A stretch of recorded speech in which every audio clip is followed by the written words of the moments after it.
high school academics, some of which are adapted in a form as still used in your ISKCON schools to the present. Also, while at Gitanagari, he and Mataji created and performed many puppet shows. Did you ever see them? Did you ever see those? They're on YouTube. Oh. Yeah, they're really fun. So where can we, is any link or something that we can say? I don't, but just if you, Gita Nagari puppet. Okay, check it. Gita Nagari puppet theater, something like that. Well, in 1987, Prabhuji established very famous institute called as VIH, Vrindavan Shri.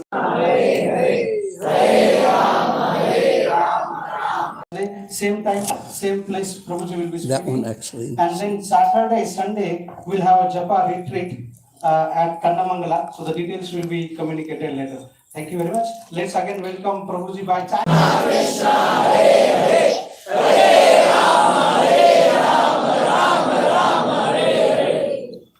What's the benefit of chanting loudly?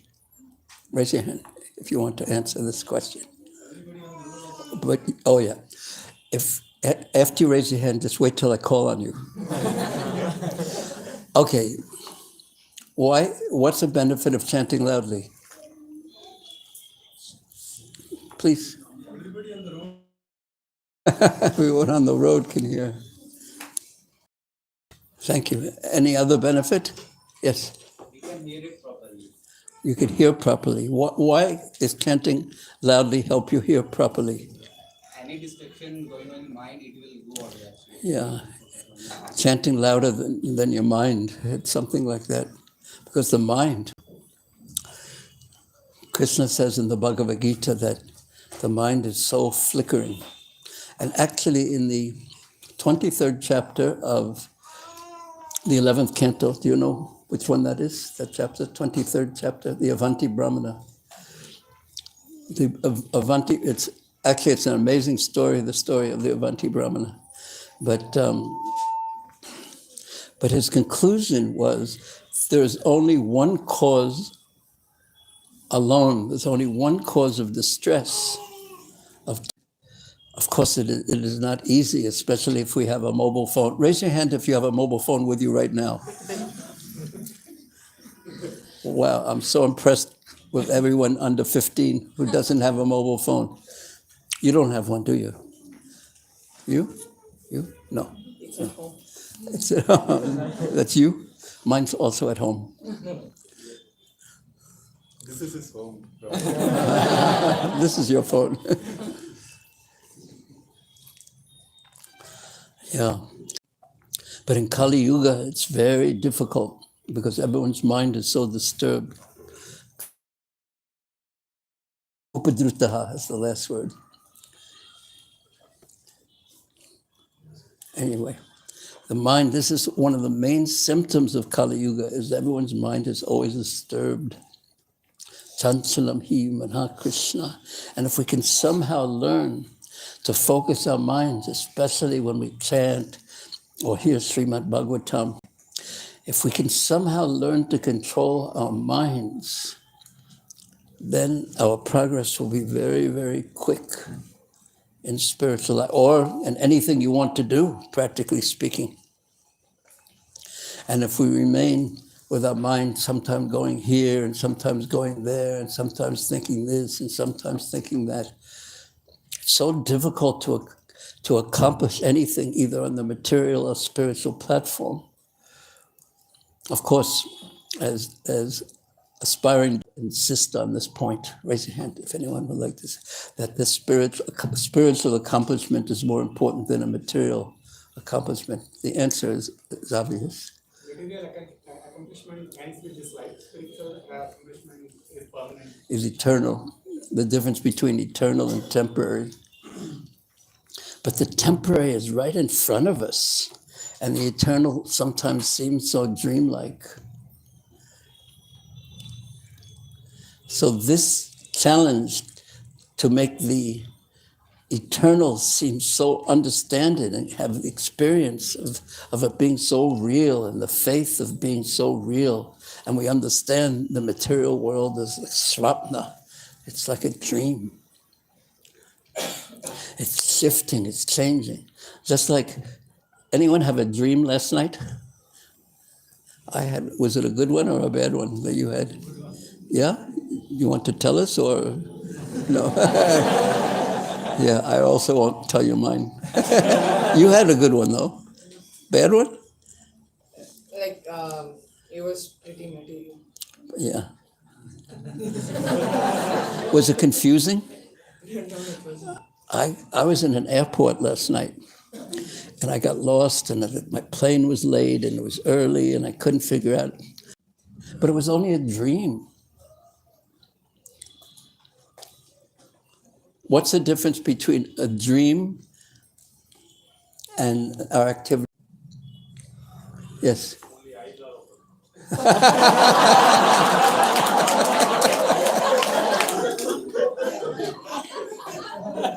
That's really funny. So that would make a very good like TikTok or something like that. Oh, you don't have TikTok here or something. What a great answer. What's your name, sir? Abhishek. Thank you. Do you really believe that though? Then why do we take one so seriously? It's a question. Why do we take this world? Because when something good happens that we think is good, I become so happy. And then when something bad happens, still sadder. And if two bad things happen in a row, I yell at someone. I become angry. And it's so sad. But it's temporary. And it will always change. There was one old Chinese sage. I think they sound maybe a little too loud, or I have this wrong. Yeah, named Confucius. And he used some kind of this book for telling the future. So in this book, when he threw some coins or something, and it came out perfect peace. And immediately he was in anxiety because he knew that you could But anyway, I actually wanted to speak about something specific, and today is the appearance day of Sri Advaita Acharya. Who can say something about Sri Advaita Acharya? Raise your hand, please. Say something about Sri Advaita Acharya. Yes, Prabhu. Advaita Acharya called Sri Chaitanya Mahaprabhu to Yes. Thank you. Yes. Sri Advaita Acharya was very, very compassionate He was very compassionate. Too? for all the living entities. In what sense? Why? And what did he do about it? The living entities were suffering without spiritual enlightenment and spiritual realization and spiritual perfection. And they were happy in their materialistic.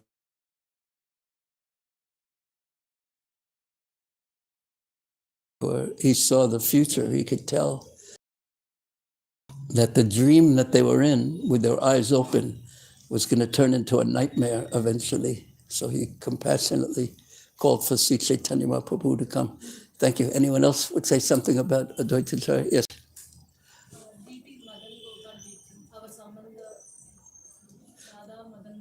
Yeah. Yeah. He found that deity. That deity only given to it became Radha Madan. Yeah, Madan Mohan. But he got that in Vrindavan, when he was in Vrindavan, Sri Advaita Acharya. And that deity eventually came to Srila Sanatana Goswami. Thank you, thank you. Anyone else say something about Advaita Acharya? the incarnation of Mahavishnu and disciple of Ananda. Yes, he was an incarnation of Mahavishnu and also Sadashiva. Now, who understands this very subtle topic about how he is both Mahavishnu and Lord Shiva? Yes, Prabhu. So it's the glance of Mahavishnu, Yes. and then when the glance touches the material material realm. So that's the Sadashiva. That's not Sadashiva, but that's Shambhu. Shambhu is that. Yes, yes, it's true. And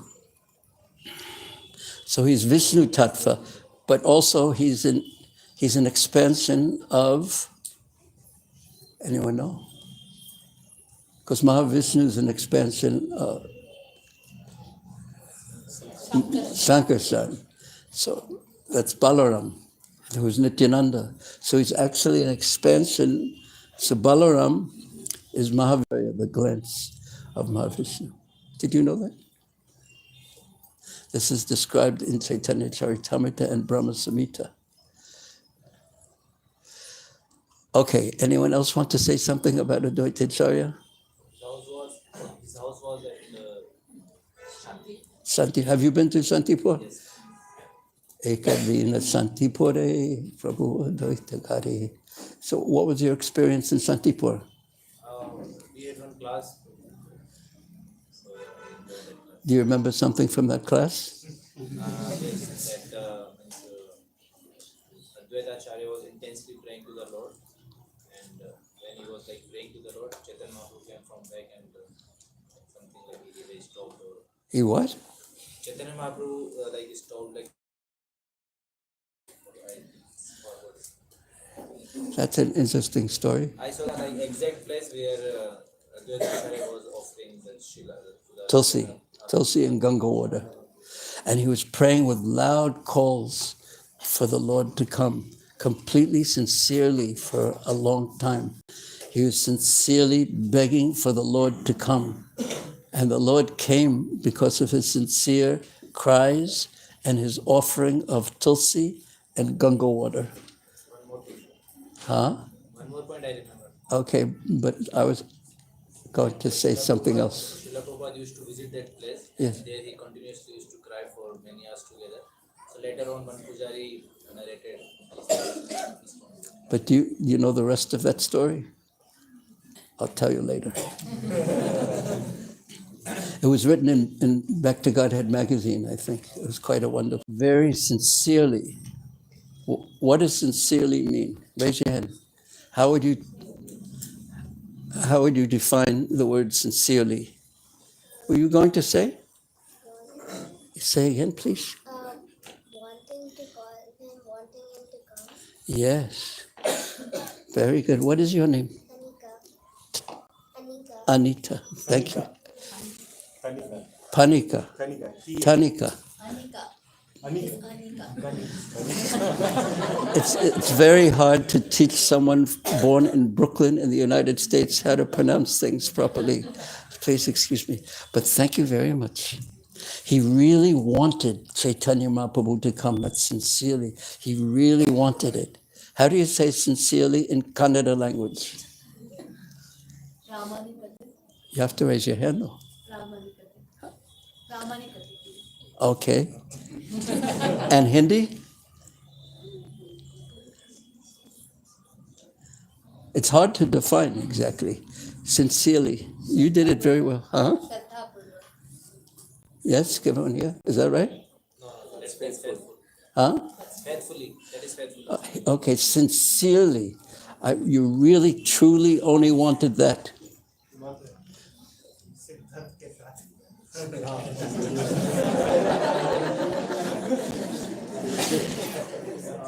तहे दिल से शिद्दत के साथ It's good?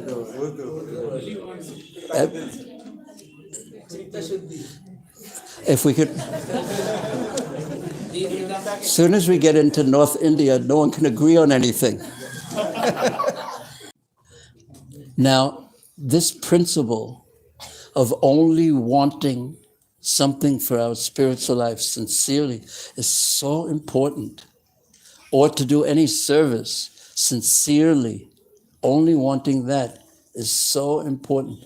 And this, in one sense, is the essential issue of spiritual life. It's sincerity. Because so many times I want something spiritually, but not only do I want to advance or want to serve Krishna, but I also want so many other things. And that does not bring very great results very quickly. It's a matter of sincerity. So how to increase our sincerity? We'll end up discussing that, but in one sense that the essential question that we want to have answered, how to increase my sincerity. And then the one thing that I've found is that when you want to become more sincere, the first thing one discovers is that one is not very sincere, that one has once, you can say, like everyone knows, who wants to become Krishna conscious and love Krishna? Yeah. Who wants to change their life so they have no other desire except to love Krishna? And then no one, excuse me, I have another appointment. So how to develop sincerity? You want to tell me? Yes. And are you sure that, are you willing to follow what you're saying? Yes. Okay, go ahead. Chanting more names. I'm starting with the 1 bit, right now in 8 bit. Say again, I'm sorry. I'm starting with the 1 bit now. 1 bit, Right now, one round. Yeah, oh yeah, one mala, ek mala. right now it's 8 round. Yeah. So And also I will increase. so your sincerity is increasing. Wonderful, by chanting. Why did you increase your chanting from 1 to 8? 1 day, 1 to 8. But why? What caused you to increase your chanting? So it's improve my consciousness. But what made you desire to, what caused you to increase your chanting, increase your desire to be with Krishna? Yes. Okay, it's a little hard in translation. Follow strict discipline. Yeah, so, yes. So what was that answer to the question?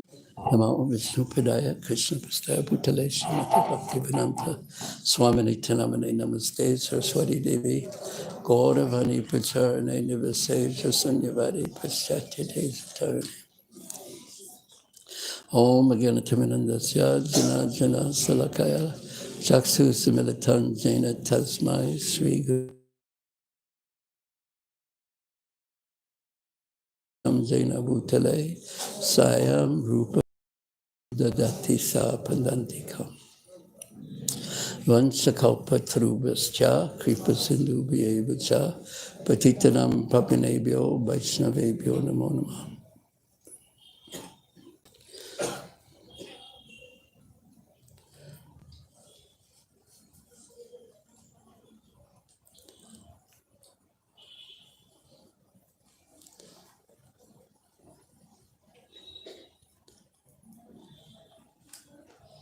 Hare Krishna. What I wanted to speak about is the cause of Srimad Bhagavatam's being written by Srila Vyasadeva. Can you hear me all right? Is it all right? We called it, it was a revelation, actually. Now, what does the word revelation mean? Raise your hand if you'd like to say. Yes. Showing up itself. Or Yeah, that's one way to describe it. Yes. Not exactly. It's more like, it's actually a descent of something spiritual from the higher realm into our consciousness. A descent. Because usually when we try to understand things, we use our intelligence to figure things out, going upwards. But we can never actually find Krishna in that way. But revelation means a descent of something spiritual, Krishna himself, or in this case it will be the Bhagavatam, into our consciousness. So the Srimad Bhagavatam was actually a revelation, a descent into the consciousness of Srila Vyasadeva. So what he saw in this revelation is described in the Bhagavatam in 4 verses, or in 2 verses really, and then 2 more verses that explain it. But I would like to tell you something of the story of this, of how this came about.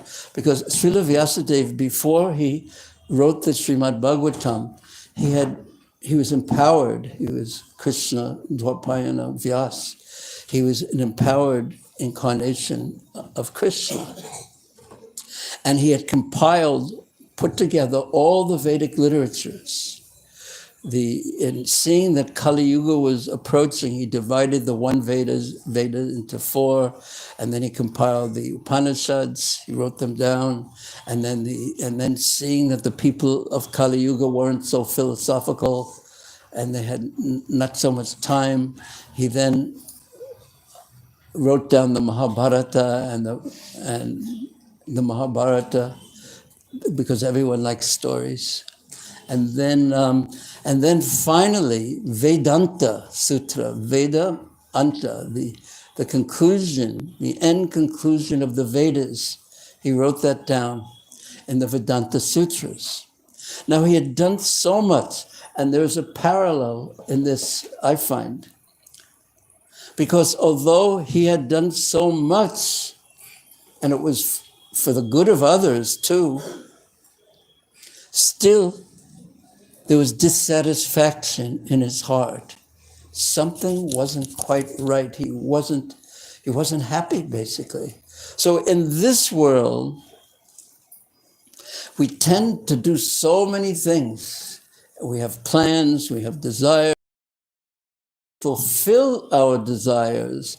They are never to the point where we feel actual satisfaction on the deepest level. And there's always a hope that a next thing will make us happy, our next thing. Even for like Prahlad, or we don't like exams, say, do you like exams? No one likes exams. So we think that right now you're 15 yet, or 14? Yeah, 15. So, and what year of school are you in? What class?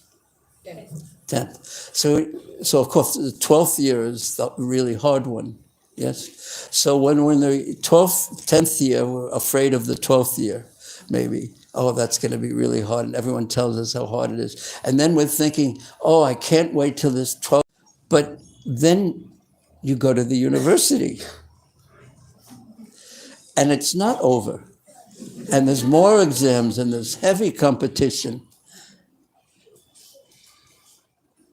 More and more, and then you think, oh, I can't wait till I get out of the university and get a job. And then my life will be peaceful, because I won't have exams. But then there's the Bangalore traffic you have to deal with. And talking about not being peaceful. But there's one thing after the next. One thing after the next, until you find yourself, even in next life. This is the message of the 15th chapter of the Bhagavad Gita, which describes this tree of material existence that has branches everywhere with objects everywhere throughout the universe. And when we're old, and I can tell you this from experience, I won't go into details, there's still a dissatisfaction in the heart because we've seen other people have things that I thought if I had those, they would make me happy, and other people have them. So, and then when you get old, you think I have no more chances to get these. And then you think, oh, only if I had, and then we all have our long lists of things that we didn't have in this life, that I imagine that if only I had this, I would have been happy. When I was young, when I was a little older than you, I remember being 16 and standing in front of a mirror, trying to comb my hair, because I had curly hair like you. Now I don't have any hair. And I'd stand, because my friends had straight hair, and I wanted to make my hair straight, and I would comb it and comb it. And one of my friends had blondish hair, and mine was curly. And someone is stronger, and someone is more intelligent, and someone can sing. And I'm thinking, only if I had this, and only if I had that. And then when you're older, you see young people who can run and jump and had beautiful hair, or at least some hair. And then this is the real danger, is that when you're older, you think only if your next birth. And those kind of desires will take you throughout the universe, one place after the next. But nothing brings satisfaction. And that was the experience that Srila Vyasadeva had. He had done so much. And he compiled so many wonderful literatures, but still he wasn't satisfied deeply within. And he was trying to understand why. And he considered one point that later will be confirmed by Sri Narada Muni, his spiritual master, that this is described in the 4th chapter of the 1st canto. Maybe I haven't glorified Krishna directly. Maybe, perhaps. Because this is actually who we are. We are Krishna's servants. And until we are fully engaged in that way, we will be out of our natural situation and not actually satisfied. So he was thinking like this, and maybe it's this, and maybe I'm not satisfied. I've done so much, and I've tried to help others. I've tried to be unselfish, and still I'm not satisfied. And then just as he was thinking like that, So when he came, immediately he sat him down, he treated him with respect. He worshipped him because Narada Muni was his spiritual master. He was so powerful. He was all-knowing, practically speaking. So Narada Muni immediately said, you have not broadcast or preached in all your writings, you have not directly spoken the sublime and spotlessly pure glories of the Supreme Personality of Godhead. And any philosophy, any idea of happiness or trying to understand life's purpose that just in the English, that doesn't satisfy the senses of Krishna, Narada Muni said, it's worthless. So this point is very difficult, impossible for a conditioned soul, a person in this world, to actually accept that unless we satisfy Krishna's senses, instead of making the attempt to satisfy me and my senses, it's actually worthless in bringing me the happiness that I so much desire, the peace, contentment, and happiness that I desire. That it's Krishna who has to be satisfied.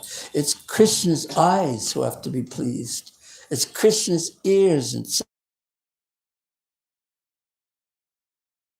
Krishna's given the greatest fragrance. It's Krishna. It's Krishna. It's all about Krishna. It's all about Parameshwara, Krishna. This is exactly opposed to the material consciousness. Because in material consciousness, everyone is thinking himself the center of everything. And thinking if I'm the center and if I get what I want, then I'll be happy. So this is very revolutionary. It turns upside down the thought of material consciousness. It's putting Krishna in the center. Now, it's easy in one sense to accept this Hare Krishna. Do you feel happy?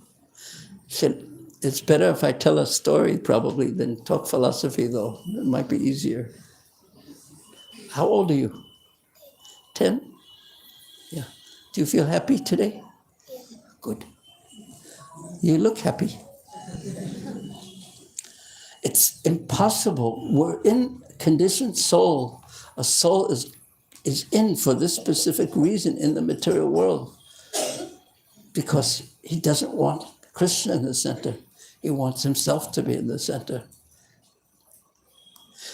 And even if you know this, that Krishna should be in the center, it's not easy to actually act in that way because of the power of Maya, the power of illusion, the power of the material mind.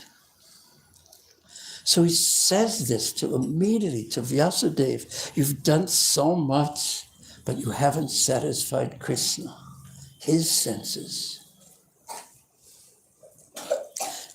And this is even heavier. He says, everything, it's useless.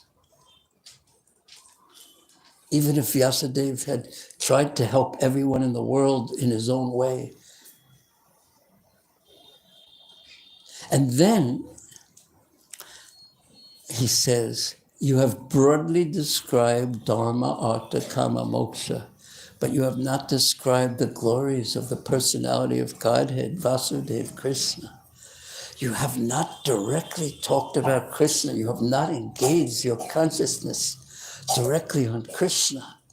And therefore you are not satisfied. But then he explains something that I find so striking. I can't find the verse right now, but he says that you've written so many things, not directly about Krishna, but to help people, but you've actually harmed them. Your attempt to help has harmed them because things that may even elevate someone, it entangles them further in material thoughts, and everything material that we put into our consciousness reacts and makes us, and it affects our consciousness, and it makes us want more and more material things and more entangled in material life. So you're trying to help people by giving them Dharma, Artha, Kama, Moksha, but you've actually harmed them. Because what you've told them bounces off their consciousness and has material other thoughts coming from that. I hope that's clear. And when I read this, I think of all the material things that come into my consciousness, and I think that they're innocent and there's no problem, but actually they react in my consciousness and cause me to think other material things. And they react in my consciousness and cause me to think other material things. And just such an entanglement. So not only worthless, but harmful. So this brings up a whole other topic in one sense, that here I am in the world. How can I live in the world but not have anything to do with the world? I can't have a family. Does it mean that I can't touch the material energy? Okay. And the answer is easy to understand, is that somehow we should connect everything that we do with Krishna, so that when we think of anything that we're doing, somehow or another it's connected with Krishna's service. Easy to understand, but not so easy to do because of false ego, because I'm thinking myself the center. So gradually, as you pointed out, what's your good name, sir? Yeah. Vijay? Vijay Prakash. Hare Krishna. So as our consciousness becomes more and more enthusiastic to get to Krishna,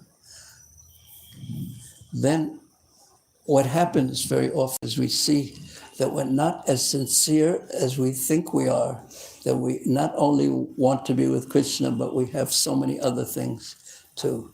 That not impact. Yet. Yes, I need a job and everything that money also everything, but that's not impact me. Require is anything, but not impact me. I'm not that kind of no, I don't have a job. Then you're very fortunate. Maybe you're the only one. But very fortunate. So I don't want to speak too much about this because I want to move forward. But there's an art of living in this world. Buy this, look at this. You need one of these. How many of you have an iPhone 16 already? No, no one will admit it anyway, even if they did. What number is yours? Oh no, what is that?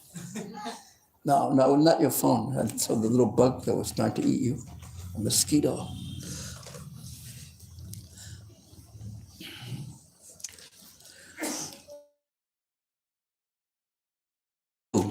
So I will go over some of the story very, very briefly.